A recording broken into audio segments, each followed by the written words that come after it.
Assalamu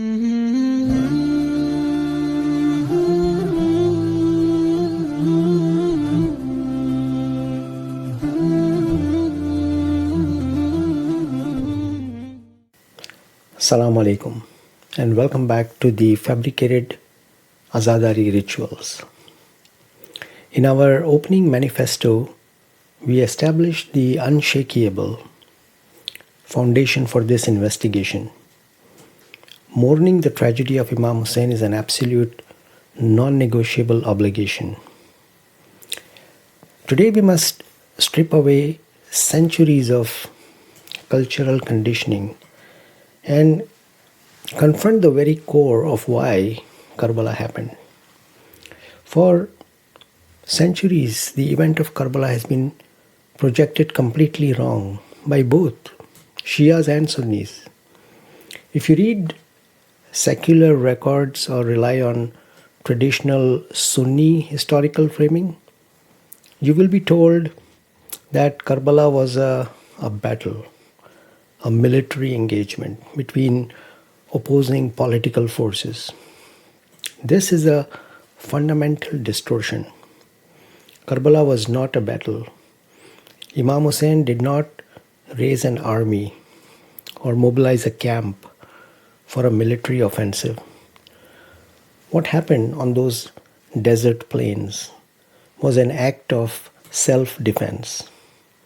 It was the desperate stand of a cornered imam, forced to protect his life and the sacred honor of his family against a tyrannical state.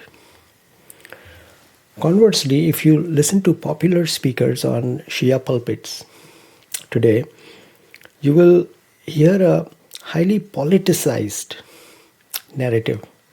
They claim Imam Hussain rose up to launch a grand political revolution, marching out to overthrow a corrupt government and provide a blueprint for street protests against tyrants.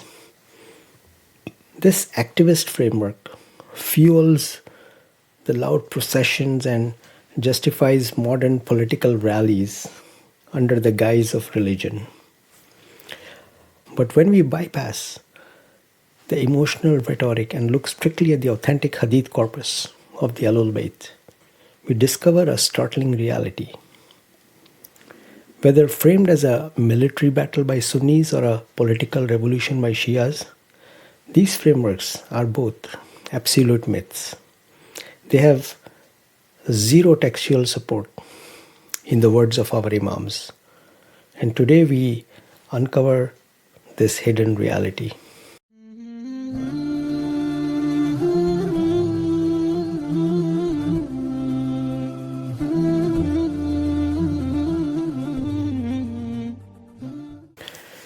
If the idea of a political revolution is not found in the authentic traditions of the infallible Imams, how did it become the dominant narrative? This activist blueprint is an imported framework. It was originally constructed within Sunni history, which viewed Islamic events through the purely political lens of caliphates and civil wars. And these historians framed the movement of Imam Hussain as a secular rebellion against the established ruler. During the 20th century, modern ideological movements imported this Sunni framework wholesale into our community, mapping these revolutionary theories onto the third Imam. And tragically, the rationalist establishment allowed this imported myth to infect our pulpits, sidelining the explicit instructions from the Imams in favor of a populist narrative that just excites the masses. And the bedrock of this modern revolutionary myth is a famous quote attributed to Imam Hussain when he was leaving Medina. Said, "I only set out seeking reform in the community of my grandfather. This quote is sourced from Sunni historians, and it is vital to state this clearly that this quote is completely absent from the primary authenticated Shia Hadith corpus. It is not found in any foundational texts like Al-Kafi or Kamil al-Ziyarat. Instead, in the early collections, Imam Hussein's letter to Bani Hashim states simply, "Whoever joins me will be martyred, and whoever does not join me will not attain victory." And you can see this is not a manifesto calling for an army to storm a capital. It is the solemn declaration of an imam possessing divine foreknowledge of his inevitable martyrdom. The imams never gave a license for pre-planned political rebellions, and to suggest that Imam Hussain acted upon a secular revolutionary ideology contradicts the infallible guidance of the Ahlul Bayt.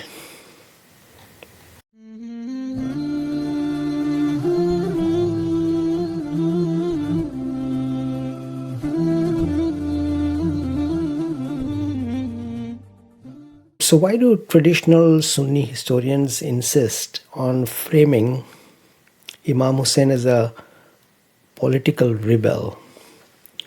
It is a deeply calculated theological defense mechanism designed to protect the ultimate red line of their sect, the legitimacy of the first three caliphs.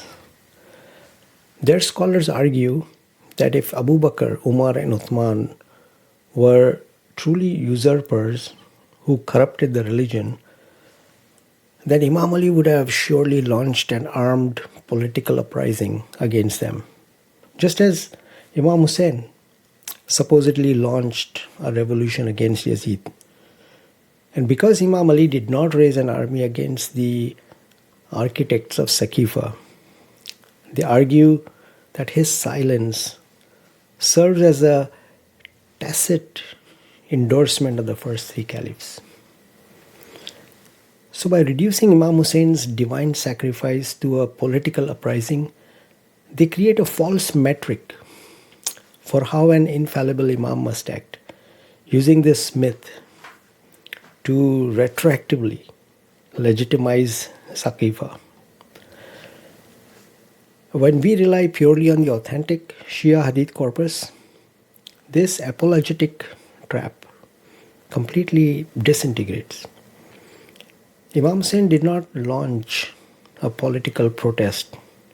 He was reacting to a state-sponsored assassination plot and exhausting every peaceful option before he was cornered. And this perfectly mirrors the actions of Imam Ali, who explicitly stated in the foundational texts like the book of Sulaim bin Qais that the Prophet commanded him to refrain from armed conflict to prevent the total destruction of the nascent Islamic religion. Imam Ali's restraint was a divine strategy to preserve the religion, just as Imam Hussein's sacrifice at Karbala was a divine strategy to preserve it when facing total annihilation. Neither were secular political rebels. By adopting the framework of a political protest, the modern Shia crowd unwittingly validates the argument used to legitimize the usurpers of Saqifah.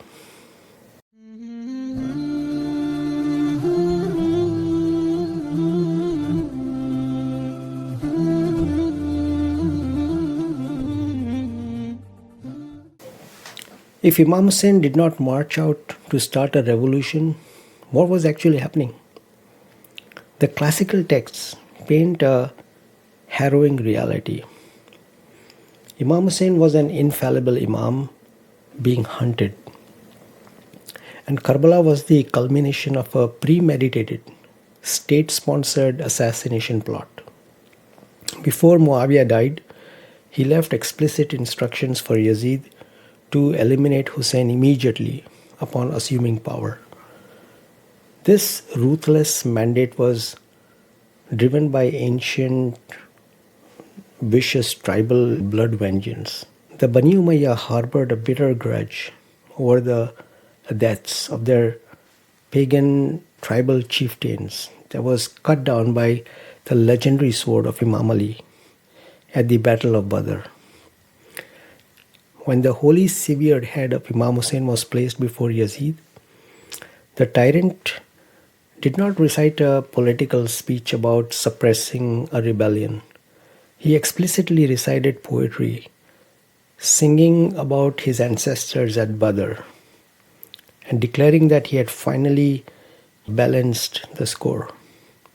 Karbala was an assassination plot to wipe out the lineage of Imam Ali, to wipe out the Ahlul Bayt, and never a reaction to a proactive revolution.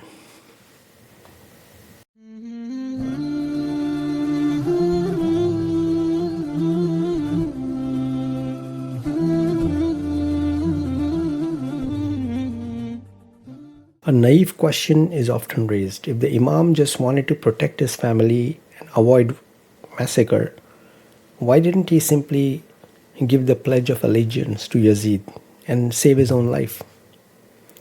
In reality, pledging allegiance would never have saved Imam Hussein's life.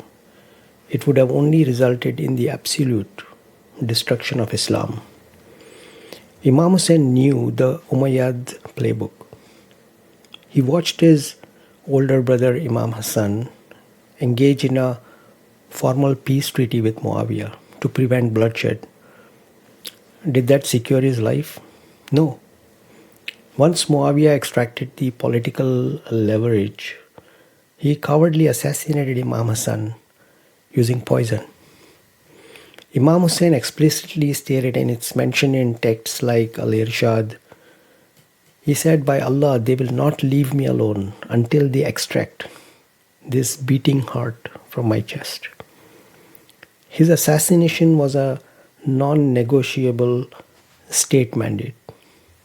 If he had pledged allegiance, Yazid would have broadcasted it to every corner of the empire, permanently cementing the religious legitimacy of his corrupt rule, using the signature of the Prophet's grandson. A few months later, Yazid would have had Imam Hussain quietly poisoned in the dark. And imagine that absolute devastation. The Umayyads would have unquestioned religious authority, and Yazid would have held a massive state funeral, shedding fake tears to mask his crime, while cementing his eternal grip on the Islamic world. There would be no awakening. Islam would have been hollowed out from the inside and completely destroyed.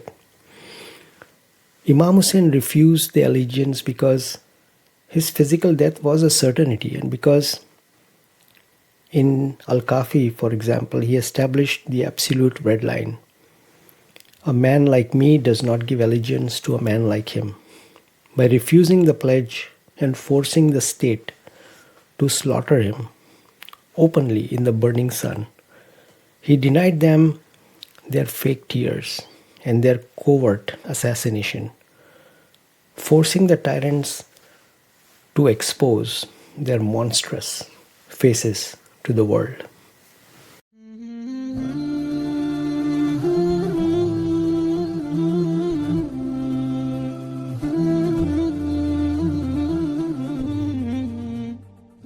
Let us verify this by examining the physical movements of Imam Hussain.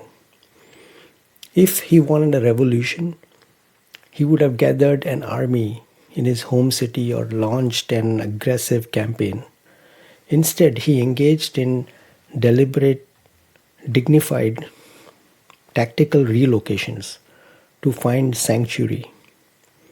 When the governor of Medina demanded his immediate allegiance under threat of death, the Imam did not declare an uprising. He left Medina in the dead of night, seeking sanctuary in Mecca, utilizing the inviolable boundaries of the Haram as a shield. But Yazid dispatched covert assassins disguised as pilgrims Discovering this, Imam Hussain cut his rituals short on the very day the pilgrimage began and redirected his family toward the desert, explicitly stating he refused to allow the sacred sanctuary of Allah to be violated by his blood. He redirected towards Kufa because he had received thousands of letters offering him a safe haven. And this brings us to the profound theological doctrine of Itmam al-Hujjah, the exhaustion of all historical excuses. Why Kufa and not the remote mountains of Yemen? The Imam must act according to the physical realities of the world. Kufa was the only city that formally offered him legal sanctuary. If he had gone anywhere else, only to be hunted down anyway, history would have forever blamed him. The Kufans would have said, we offered the Imam a safe haven, but he ignored our protection. By accepting the formal invitation of the Kufans, Imam Hussain stripped away every excuse. He acted as the perfect leader, moving his family towards the only formalized offer of protection. When Kufa betrayed him, the proof of their betrayal was established purely on their own terms.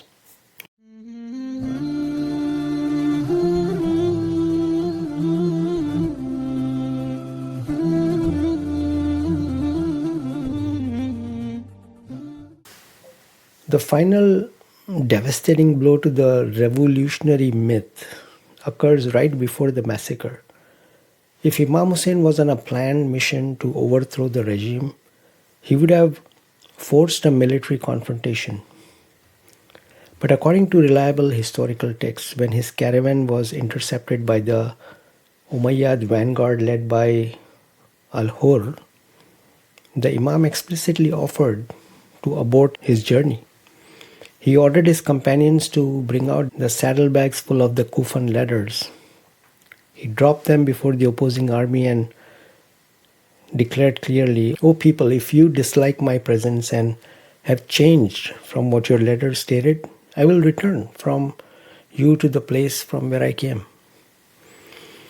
A political revolutionary does not offer to turn around. Imam Hussain made a practical diplomatic attempt to secure the safety of his family and to avoid bloodshed. It was the Umayyad cavalry that refused. Acting on absolute orders, they physically blocked his path back to Hijaz. They shadowed his movements and deliberately drove him into the barren, waterless trap of Karbala. The massacre was completely forced upon him.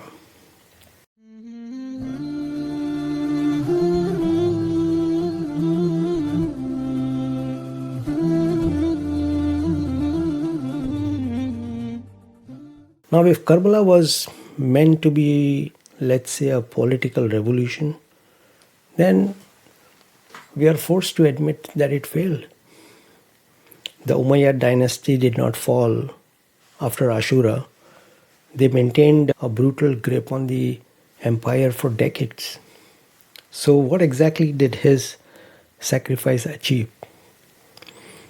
According to the pure text of the Al-Bayt, it achieved the total permanent unmasking of the usurpers. In the authentic text of Ziyarat al-Arba'in, Imam Jafar as-Sadiq alayhi salam declares that Imam Hussain gave his blood to rescue the servants of Allah from ignorance and the blindness of misguidance. Prior to Yazid, rulers like Abu Bakr, Umar, Uthman and Muawiyah managed to successfully hide their usurpation behind a veil of manufactured piety. And Yazid was the logical, unmasked conclusion of Saqifah. By forcing the regime to publicly slaughter the Prophet's family, Karbala destroyed completely the sacred illusion of the caliphate forever. Furthermore, Karbala served as the ultimate filter. It exposed the hypocrites and the so-called companions who quietly pledged allegiance to Yazid to protect their wealth. By abandoning the infallible Imam to be slaughtered, their religious credibility was incinerated.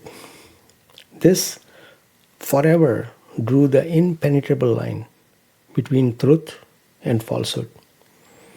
The Imams established that from Ashura until the reappearance of the 12th Imam, the ultimate metric to recognize a true believer is their connection to the tragedy of Imam Hussain. There is absolutely no hadith instructing us to use Karbala as a secular blueprint to organize street protests. Instead, the Imams instituted mourning and the ziyarah as the supreme spiritual refuge.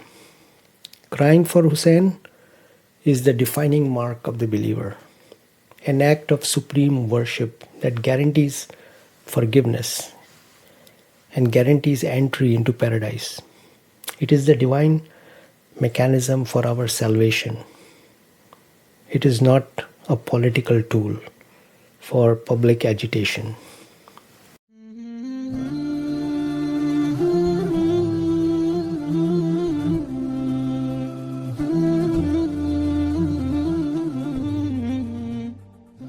If the tragedy of Karbala was a forced, targeted slaughter of an infallible Imam who was actively trying to escape this assassination to preserve human life, then it is a tragedy that demands to be mourned in deep, solemn, and private sanctuary.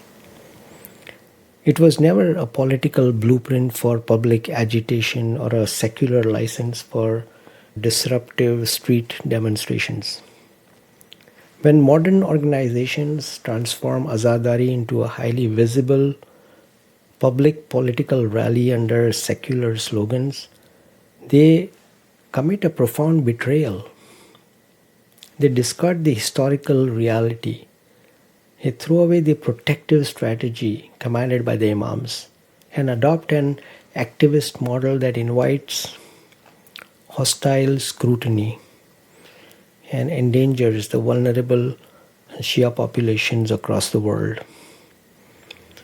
True loyalty to the Ahlul Bayt means prioritizing exactly what they prioritized: the preservation of life, the protection of the community, and the absolute obedience to the text.